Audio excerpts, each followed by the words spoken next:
Chapter 18 of the news which Amadis had of Don Gaylor his brother, and how he departed from the court of King Lusart to go in quest of him.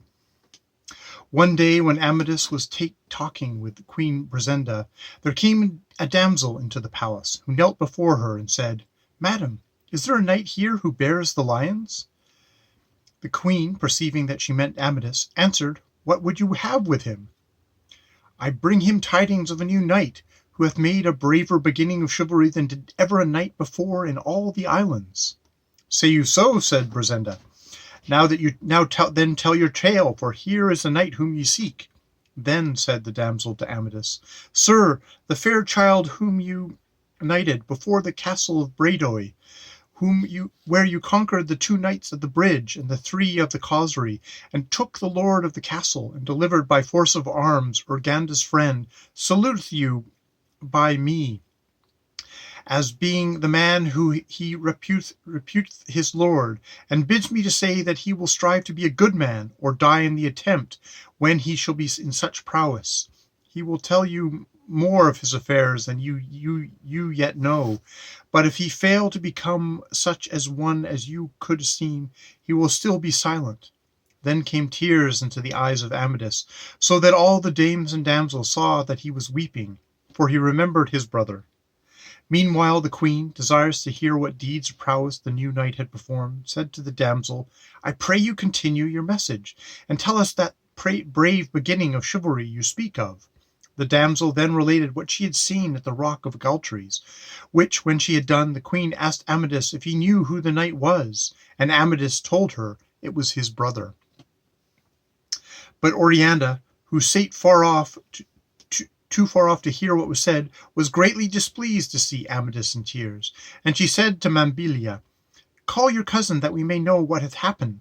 And when he came to them, he asked him angrily, from whom that damsel bring him news that should draw tears.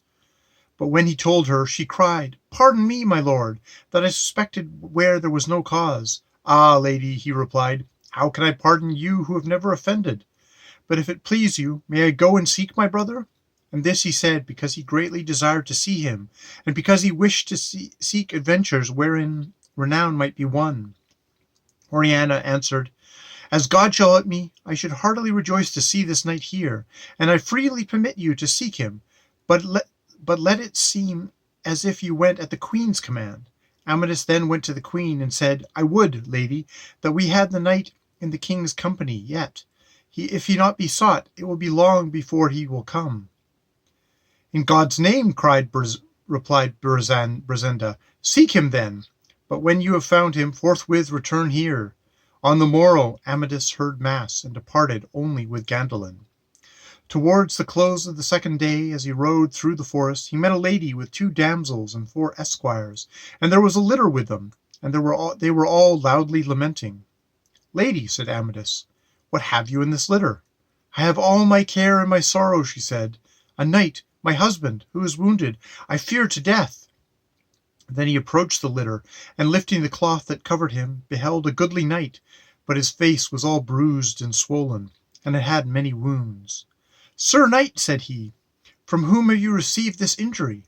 But the knight turned his head a little, and made no reply. The lady answered, "From a knight who keeps a bridge upon this road, and who has thus wounded him in hatred to King Lusart, upon whom all his companions he hath vowed revenge for the death of Dardan." "Lady," said Amadis, "lend me one of your squires to guide me to him, for since my sake your husband has been so wronged, it behooves me to avenge him." "Ah, good knight," said she, "God prosper you." So they each went their way, and Amadis rode on till he came to the bridge, and he saw the knight playing at tables with another. But quickly leaving his pastime, he mounted on horseback, and rode towards Amadis, and cried, "Stay, sir knight, you will not pass this bridge till you have sworn." "Sworn what?" quoth Amadis. "Whether you are of King Lusart's household. If so, you shall lose your head." "That," said Amadis, "is not quite so certain.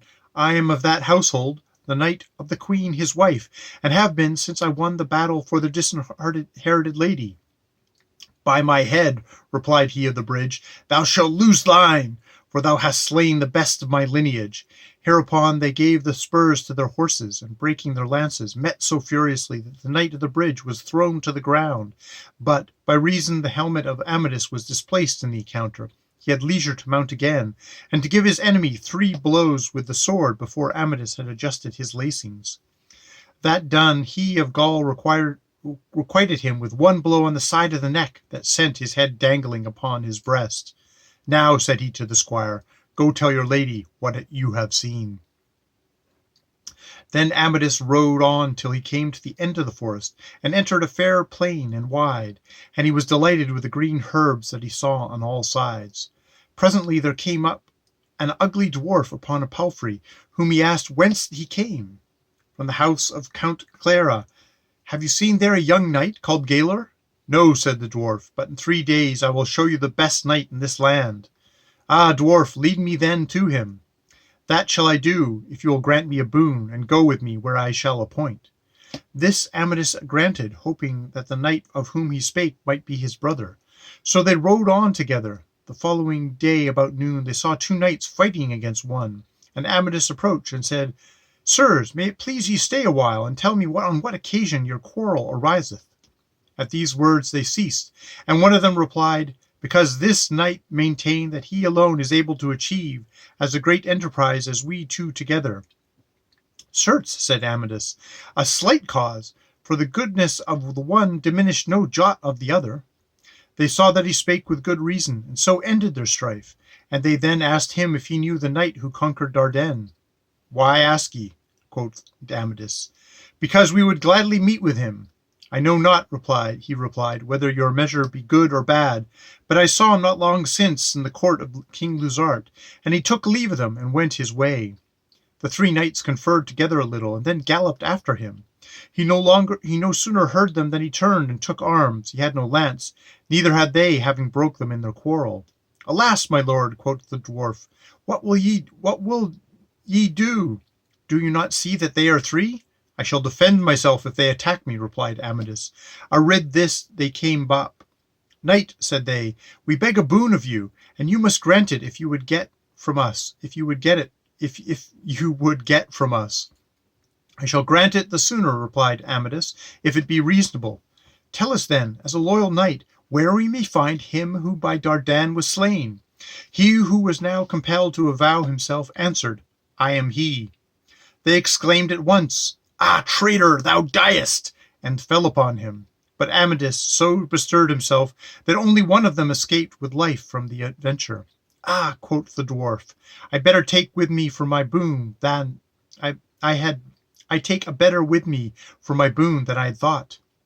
That night they lodged with a hermit, and had poor fare for their supper.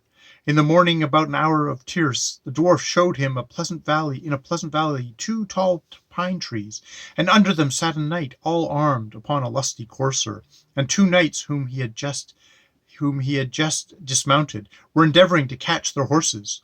And in the same shade another knight lay leaning on his helmet, having his shield by him. And there were 20 lances ready against the tree, and 2 horses ready caparisoned. There, said the dwarf, he who leans on his helmet is the good knight of whom I spake. Angriote of Escravaz, the best knight that I have heard report of. Why keepeth he there so many lances? The dwarf answered, I can resolve ye. He loveth a lady of this country, who hath him above all others. Nevertheless he prevailed so much in fight that her parents were constrained to give him to her. After he had gotten her into his power, he thought himself the happiest man in the world, but she told him that it was no courtesy to take a damsel against her will, and that she never willingly would be his till he performed one thing for her, which is that he and his brothers should keep this vale of pines for a year against all errant knights, and force them to go to King Lusart's court and confess there that she is more beautiful than their mistress. And this she devised in her great hatred to him, hoping that he would either be slain or provoke many enemies who might protest her against him. For this cause they departed, not hence all day time, and at night retired to the castle upon yonder brow. 3 months have passed, in which time Angrigote hath never set hand to spear against any knight, because his brother has still been conqueror. At the entrance of the valley a squire met them, and said, "Sir knight, you pass not on unless you confess the mistress of yon knight to be the fairer than your own." "That lie shall I never utter," answered Amadis, and rode on.